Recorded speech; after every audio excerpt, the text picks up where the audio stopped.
একজন ছেলে অবাক হয়ে দেখল 5 বছর আগে ভয়াবহ গাড়ি দুর্ঘটনায় হারিয়ে যাওয়া তার প্রেমিকা এখন মামার বাড়িতে চেতনাহীন অবস্থায় শুয়ে আছে। কিন্তু সবচেয়ে ভয়ঙ্কর ব্যাপার হলো প্রতিদিন রাতে মামা কয়েকজন অচেনা লোককে নিয়ে প্রেমিকার ঘরে ঢোকে। ঘটনার আসল রহস্য জানতে ছেলেটি তাদের পিছু নিল, কিন্তু দরজার কাছে পৌঁছতেই মামি তাকে ডাকলেন। ছেলেটি উত্তেজিত হয়ে জিজ্ঞেস করলো ওই লোকগুলো ভেতরে কি করছে। মামি শান্তভাবে বললেন এরা ডাক্তার, প্রতিদিন মেয়েটিকে সুস্থ করার জন্য থেরাপি দেয়। কিন্তু ছেলেটি পুরোপুরি বিশ্বাস করতে পারলো না। আর তখনই মামা ও লোকগুলো ঘর থেকে বেরিয়ে এলো। তাদের বলতে শোনা গেল ভালো করে ওষুধ দিও, প্রতিদিন ম্যাসাজ করো, না হলে পেশি নষ্ট হয়ে যাবে। সবাই চলে গেলে মামি বললেন এরা সেরা ডাক্তার, অযথা কিছু ভাবিস না, যা গিয়ে ঘুমিয়ে পড়। কিন্তু ছেলেটির সন্দেহ আরো গভীর হলো। সে গোপনে মামা মামির কথোপকথন শোনার চেষ্টা করলো। মামি জিজ্ঞেস করছিলেন তোমরা এতক্ষণ ভেতরে কি করলে?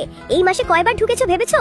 মেয়েটার শরীরের কি অবস্থা? সে তো মাত্র 20 বছরের। মামার রেগে উত্তর দিলেন এতে তোর কি আসে যায়? আমি চাইলে যতবার ইচ্ছা ঢুকবো, তুই টাকা কামাতে চাইস কিনা সেটাই বল। এমন কথা শুনে ছেলেটির সন্দেহ আরো গাঢ় হলো। মামা বলল আমি ওর বাবার বন্ধু, দুর্ঘটনার পর ওর বাবা মা চিকিৎসার খরচ সামলাতে আমাকে দেখাশোনার দায়িত্ব দিয়ে গেছে। সবাই তা মেনে নিলেও ছেলেটি হঠাৎ খেয়াল করলো মেয়েটির আঙুল নড়ছে। সে দ্রুত মামাকে জানালো, কিন্তু মামা বলল না তুমি ভুল দেখেছো। তারপর তাড়াতাড়ি ছেলেটিকে ঘর থেকে বের করে দিল। আসলে মেয়েটি ইচ্ছে করেই অচেতন সেজে আছে, প্রতিশোধের সুযোগের অপেক্ষায়।